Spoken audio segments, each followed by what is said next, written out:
bring him into the conversation. Barstool Big Cat joining us on the CarX Tire and Auto Hotline. Barstool, should we say condolences first because the Eagles didn't win? Yeah, I really wish they hadn't done that. I know. I woke up today and I was like, I wish they had won that game. That would have been a lot nicer. But I've moved on. I'm now into conspiracy theories about the grass at the Super Bowl. I don't know if I have enough time, but let's hear it. Okay, all right. I want to hear it. So this guy George Toma, nicknamed the Sod Father, which I said on Pardon My Take. We just taped. I thought the Sod Father was on the South Side. Yes. That's the White Sox groundskeeper. So Roger Bosser. I don't respect this guy's name. But George Toma, this was his last Super Bowl. He's been to every Super Bowl. He's worked the grass on every Super Bowl, 56 of them. This was his last one, 57. Little quiz for you guys. What team do you think George Toma worked the sod on for his career? The 49ers. That would be wrong. It was the Kansas City Chiefs. He has 2, now 3 Super Bowl rings with the Kansas City Chiefs. Now, you probably are saying to yourself, Big Cat, this is crazy. They played on the same field. What are you talking about? This guy, I think his name was Ollie Reynolds, broke down the tape. The Philadelphia Eagles had someone slip 38% of the time that Patrick Mahomes dropped back for a pass. The Kansas City Chiefs, 18% of the time. The Eagles changed their cleats multiple times. The Kansas City Chiefs did not change their cleats ever. The Sod Father rigged this entire Super Bowl so he could go out with a win, his last one ever. It's a conspiracy that I am all in. He actually admitted in Super Bowl 53, I want to say, the Chiefs against the 49ers.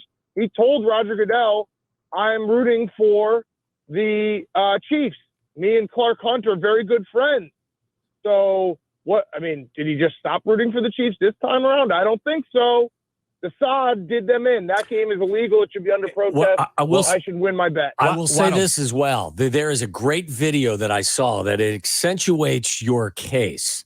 Yes. It's when Patrick Mahomes actually slips and gathers himself and then throws a dart to somebody. In that process, both Hassan Reddick and the other Philadelphia Eagles edge rusher, pass rusher, both slipped trying to get to it. Yes. Oh, that's funny you bring that up because that actually happened 5 times where there was double slippage from the Philadelphia Eagles. It happened 0 times for the Kansas City Chiefs. Now, I am also going to admit that I think the Chiefs were the better team, and this is a little bit tongue-in-cheek, but I am coping by doing this because James Bradbury took away the hold call. Yeah. So I'm going to cope by saying it's conspiracy theory, and we all saw Roger Goodell hug Chris Jones after the game.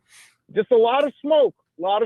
Yeah. And Big Cat, you didn't even bring up when Clark Hunt on the podium said this one's for George, just like Pat Bowlen did when he said this one's for John. That was weird and out of nowhere too. So I think you're onto something. Don't you think you wish you could grow your hair? Don't you wish you could grow your hair like Clark Hunt? Like he looks like the guy. Who was the guy? And I'm getting it right now. That was it Willie Ames? Wasn't Willie Ames? One of the characters in 8 is Enough had the poofy hair. He looks just like Clark Hunt, which I always I love it. When I say Clark Hunt's name, I do it very carefully. Yes, you have to say it carefully. But yeah, that was listen, it was one of those games. It was a classic game. It was awesome to watch. I wish that penalty hadn't been called. I'd like your guys' take on this. I think that's a coaching error by the Eagles. Because James Bradbury admitted that he held Juju Smith-Schuster. The only thing the Eagles couldn't have happen in that moment was a first down. Yeah. If they get beat for a touchdown, you still got a chance. Yeah. If you stop them, it's a field goal. You still got a chance. The first down was the only way they lose that game right then. And if you're a coach of the Eagles, you have to tell them, don't hold, don't interfere. A touchdown is not the worst outcome here. The only outcome we cannot survive is exactly what happened, a penalty that gives you a first down. Yeah. No, it's a great point. There was nothing. That was the worst case scenario for them. And then you saw it on the next play when Jerick McKinnon was coached well and he goes down at the 1 yard line and ices the game. It's a valid point. Yeah, and Andy Reid put on a masterclass in that second half. I mean, that was I knew too, like at halftime, I felt a little comfortable, but I said, if the Chiefs score a touchdown on this first drive, it's back to, oh no, this is going to be a problem.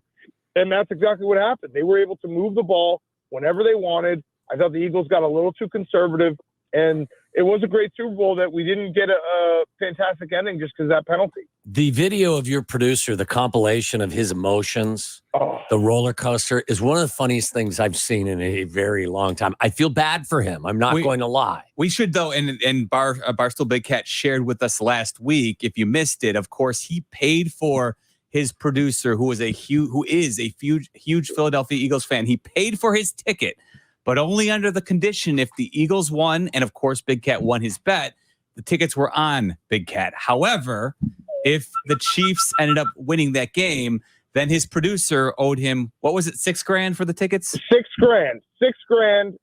The other guy who went with him, my coworker, he already paid me. So my producer has not paid me yet. It's a deal that every fan would have taken, because you're basically, what I was saying to them was, you can go to the Super Bowl, and if your team wins, you went to the Super Bowl for free. And it gets worse because my producer, and I love him, but he went out on Saturday night until like 3 a.m, got blackout drunk, was drinking champagne, lost his cell phone, and then woke up and had to go to the Super Bowl. And he was a mess, an absolute mess. And he was wearing these sweatpants. He had jeans underneath because I told them part of the deal was, if the Eagles win, I have a few connections with the Eagles. I'll do everything in my power to get them into the post-game party. Wow. And so he was wearing jeans under his sweatpants. Their seats were right in the sun. He had a headache. He was hungover. He rallied, but man, that video, I watched it like 20 times last night. It was just so depressing. Well, there's a funny line when they take the lead at, whatever, or are tied at 35-35. I wasn't expecting what he said. Yeah. But when he said it, I actually fell out of my chair laughing. He made a bold proclamation of things he would do to Jalen Hurts. Yeah. And it caught us all off guard. It was definitely the star of the video. Fabulous. Yes. And then afterwards, so part of the deal as well was, so they go to the party if the Eagles win. If the Chiefs win, they have to march right back to the podcast studio so I can berate him. He almost cried, but he said this is the lowest I've ever felt. And I asked him, I was like, do you have all 4 grandparents alive? And he paused. He's like, no, I don't. And so that puts into perspective how he felt during this game. You have to say, the outcome was the outcome, and obviously you had a vested interest in it. But from start to finish, it felt like one of the better Super Bowl Sundays in a long time, if not, the last several decades, didn't it? It really did. And Jalen Hurts was phenomenal. He was great. Like, he was so good. Obviously, the one fumble was, but even that play, like, the Eagles marched back down the field and scored and were able to, he played so well, and the Eagles defense just completely no-showed. And Patrick Mahomes is the best in the world. Yeah. I mean, he's the best quarterback in the world for a reason. And now he's got, we're talking dynasty talk and legacy talk, and he deserves all of it because he is that good. They're such a likable team, too. Like, Andy Reid does an interview with Peter King after I think it was right after the game, right? And they were, I think Peter King asked him what the name of have you heard this, Big Cat? What they call the play? It's fabulous. For those who haven't, this is Andy Reid with Peter King after the Super Bowl. I'm going to give you a name for it. All right? Yeah. It's called corn dog. It's called what? Corn dog. It's not called corn dog. Oh, yeah. Is it called corn dog? There's nothing better than a good corn dog with some mustard and ketchup. But he doesn't step into the huddle and say corn dog. Oh, no, he says corn dog. He does? Only Andy Reid. You got to love Peter King's disbelief, too. Like, no, he doesn't say corn dog. I know. And corn dog messed them up. They ran it twice for a touchdown. Yeah. Like, that was the Andy Reid, like I said, was putting on a masterclass. And I agree, like, Patrick Mahomes, it's hard to win and still, like, remain as likable as he is. And Sunday night, I had done the podcast. I'd gotten over the loss.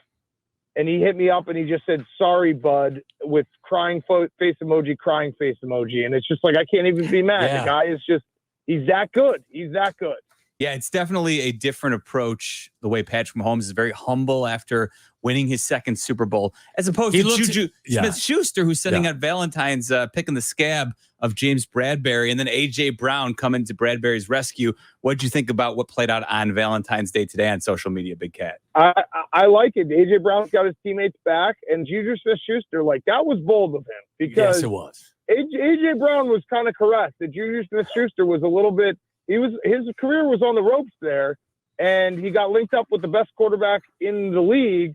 So let's cool it with that. It was, that's Patrick Mahomes. I know everyone wins, all 53 guys win the Super Bowl, but it's a little crazy to be talking that junk. Not really, Big Cat. Let's be honest. Really. Yeah. We could fill in.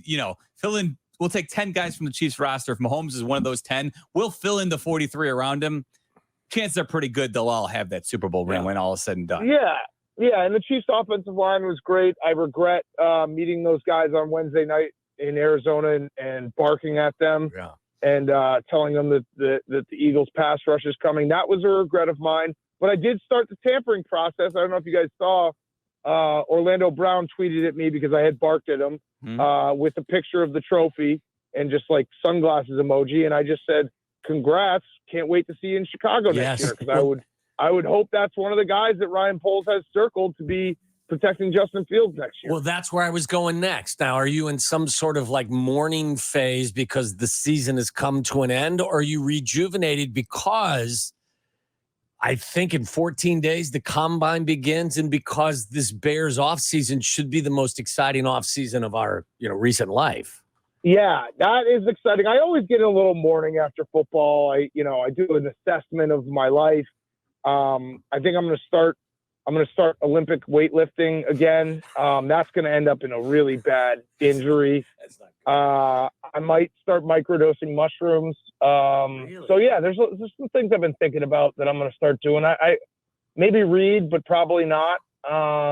Reading is so overrated. What about a darkness retreat? Can we interest you in a darkness retreat? No darkness retreat. I do like that we're in the portion of Aaron Rodgers' offseason where he gets mad at the media for talking about him, even though he just makes this all he creates this by being as vague as possible for months after the season ends. But then he's like, why are you guys speculating where I'm going to go? Because you're the one who does this. Yes. So he's, his darkness retreat. I don't know when it starts, but it starts Friday.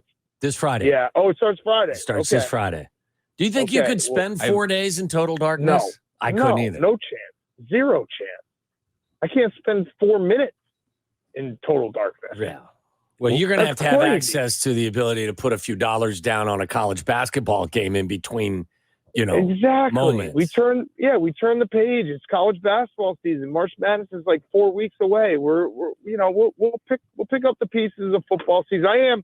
Every time football season ends, I do get a little sad, but I'm also hey, I get my life back a little bit because it does consume every waking minute basically of better half of 4.5 months. Overall, the experience in Arizona, a good one. It was good. Yeah. It was good. I mean, Arizona's definitely on my list of places that should have the Super Bowl in a rotation. Other than the field. Other than the field. Yeah, other than the field. Yeah. George Toma. George Toma, I'm going to investigate him further. It's not over with me and George Toma. He's going to jail or he's dying. He's 94, so he's old. He's old. But I'm going to try to get him in jail. So it's I'm on him now. I'm not going to rest. But yeah, the the Super Bowl of Scottsdale with the Waste Management, it was such a fun week. And Super Bowl week always takes a lot out of me, but it is one of those things where I have to remember that my job is to, go play mini golf and get to talk about football for a week. So it's pretty good. Grade the halftime show for us. What'd you think of Rihanna? I loved it. I guess people didn't like it, but I love Rihanna, and all she does is have hits. I don't know why people were complaining. They wanted a guest or something, or they wanted her cameos. Dance more. She was pregnant. The guest was her baby. Yeah. So what are we doing? Call. Yeah. Yeah. It's crazy. Rihanna had she could just play her hits and sit in a chair, and I'd be like, that was a great performance. Do you mind that it's lip synced? I mean, I get it. It's hard to probably do that performance live. So but there were times when she basically, and I thought it was, the part I saw because it was outside playing basketball with Silvy's kids because he wasn't. He was sitting inside, and I was parenting his children. But there are some people that said that like the lip syncing was so over the top that it did bother some. Yeah, mainly Silvy. Yeah, he was bothered. So, he was bothered by the lip sync. So wait, Silvy, let me get it right. Silvy was complaining that the pregnant woman who had to like walk around and get suspended like 200 feet in the air would lip sync a little of her performance. Yes. Got it. Okay. Yeah. No, it didn't bother me. No, okay. I was surprised too. Again, I didn't see all of it, but that she was way up in the air. Way up. And this is one of those things that I'm just scarred for life because anytime a performer gets that high up in the air, I just start thinking about Owen Hart and it gives me like heart palpitations. Like we can't have this happen again. Yeah. That's what happened. He fell to his death at a WWE WrestleMania. Seminal moment of any child of the 90s is a seminal moment that shaped them forever. When Vince McMahon kept the show going, like DeMar Hamlin happened and people were mad that they did the 5-minute warm up even though they canceled the game. Right. A man died in the ring and Vince McMahon finished it. Yeah, show goes on. Yeah. In WWE, they never stop. No. Interesting. I always find it amusing, Big Cat, when somebody says, though, I've heard this a lot. Wow, Rihanna's got a lot of hits. That does always reveal itself to the folks who are not really in tune with she hasn't performed in like 6 years, 5 or 6 years. Yeah, it was her first time in 6 years. But the question is like, well, did you think they were just going to throw out a one-hit wonder in the middle of halftime and then Right. I think it always surprises people that when they hear it because she's been doing it for so long, they're like, "Oh my God, all these songs are Rihanna's." Like she really does have this like deep of a catalog. Mm-hmm. I did think for a second, and I know this is crazy, I did think Kanye was going to come out because she did 2 songs that Kanye was featured on, and I was like, "Uh-oh, is this the comeback? Like, is he about to be suspended from the roof?" Like that would have definitely had people talking. Yeah, that would. I think. Do you have an appreciation for Chris Stapleton and his rendition of the national anthem? It was a good national anthem. The guy who was doing the sign language stole the show though. Yeah. He was locked in. He was taking it very seriously. That guy, I could watch him. I don't know sign language, so I don't know what he was doing, but I would watch him do any song because it's like when you see someone who's that good at their craft, you just know it, even though, again, I don't know sign language. I would just do a whole concert just watching him. It is something that we obviously we don't know what's happening, but with the gesticulation and a frantic motion, is that symbolic of a raise in volume, or you know what I'm saying? Like I always see this and I don't know how to interpret it. Big Cat. He's good. He was phenomenal. So yeah, he stole the national anthem for me. That's fabulous. Do you have any initial thoughts about Derek Carr being released by the Raiders? You assume he's just going to end up with the Saints, or do you think there's another destination in his future possibly? Maybe the Jets. I'm proud of him though. That was a good move by him to deny any trade because like I feel like guys sometimes feel like they are going to be pressured into something. A no trade clause is a no trade clause. Use it when you can. So that was smart of him. Why would he get traded somewhere and have his new team lose assets for him when he can just walk in, and get cut and be a free agent? So good for him. Yeah, it's going to be a really interesting quarterback carousel that spins here in the next. I don't know what the Ravens are going to do with Lamar Jackson. You don't know where Jimmy Garoppolo is going to sign. And of course, you've got, what's going on in Indianapolis where the owner will tell you they'll give up heaven and earth for, a young quarterback. So to see what the Bears are going to be able to extract from someone with the number 1 overall pick is going to be quite interesting as well. Yeah, I think that hire that they made today, the offensive coordinator from the Eagles to the Colts, is very good for the Bears because he definitely wants a young quarterback. Come get it, trade everything. Give us Quentin Nelson too. We'll take it. Big Cat, what do you think about the idea of the Bulls trying to secure the services of Russell Westbrook if he's bought out? They're such a mess. They are horrible. I'm sorry. They're right back to where they were. It's sad. It's depressing. They scored 91 points last night. Like I saw a stat that they're like so bad from three, and that the whole league is moving that direction. It's very depressing. Everything, all the good feelings we had this time last year are completely gone. It feels like they're right back to square one, where they have to figure out a way to get back in the lottery and start taking some swings there. That's what we have now. We have bad Bulls basketball, and we'll be talking about enlarged bases in Major League Baseball for the next couple of weeks. I know. This is, we'll just do off-season Bears. Yeah. Keep talking off-season Bears. We can I do like that. that. We can do that. Yeah. We got plenty of free agency to look ahead to, and of course, the draft where they have the number 1 pick, so it should be Get some rest. You're not a spring. I'm going on vacation. Yeah, I was going to I'm say. going on vacation. You're not a spring chicken anymore. You're gonna hook up with Silvy? No, I'm going to the Bahamas. A few days. Gonna be nice. Gonna sit on the beach. Also, the place I'm going has a casino and sports book, so that's a problem. Yeah. That wasn't my choice. My wife booked it, and then she showed it to me, and I was like, "Oh, that's a problem." Bahama or the Atlantis, you can find action in both spots. Yeah, so we'll do a little R&R for the rest of this week, and then we'll be back right at it. And tune in tomorrow's Pardon My Take. QB1, Justin Fields, awesome interview. So it was very fun. Give us a meeting little him. Big Cat. Give us a little morsel. Give us a little tease. Little something he revealed.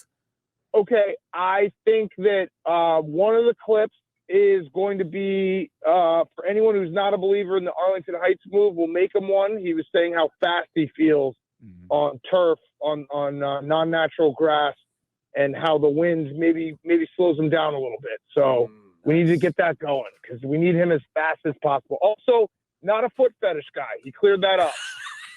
We might have boxed him in on that one and accused him of being one, but he's not. Do you think he felt peer pressure to say he wasn't when he actually might be, but you were forcing him into that position? Yeah, that might be true. I actually didn't think about that. That might be on us. All right, he might be a foot fetish guy. I guess that's what we're gonna go with. Doesn't make him a bad guy. All right, Big Cat. As we let you go, you mentioned your wife. How do you handle Valentine's Day at this stage of your marriage? It's